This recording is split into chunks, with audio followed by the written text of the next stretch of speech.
দামেস্কের পশ্চিমাঞ্চলে আল-মাদজেহ এলাকার উত্তরে একটি গ্যারেজে বাশার আল আসাদের গাড়ির বিশাল সংগ্রহশালার খোঁজ মিলেছে। এ নিয়ে মার্কিন গণমাধ্যম CNN স্থানীয়দের ধারণকৃত একটি ভিডিও ফুটেজ প্রকাশ করে।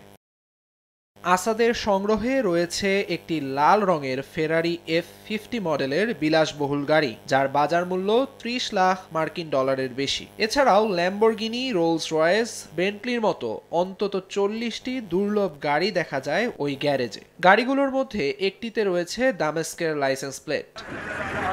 বাশার আল আসাদ ও তার পরিবার সিরিয়ার বিদ্রোহীদের অভিযানের মুখে দেশ ছেড়ে মস্কো পালিয়েছেন। CNN এর সূত্র অনুযায়ী রাশিয়া তাদের রাজনৈতিক আশ্রয় দিয়েছে। এমন পরিস্থিতিতে আসাদের বিলাসী জীবনযাপনের ভিডিও দেখে বিদ্রোহী ও সাধারণ মানুষের মধ্যে ক্ষোভ আরও বাড়ছে। সিরীয়দের কাছে বাশার আল আসাদের গাড়ির এই সংগ্রহ কেবল তার বিলাসিতার চিত্র নয়, বরং স্বৈর শাসনের প্রতীক হয়ে উঠছে।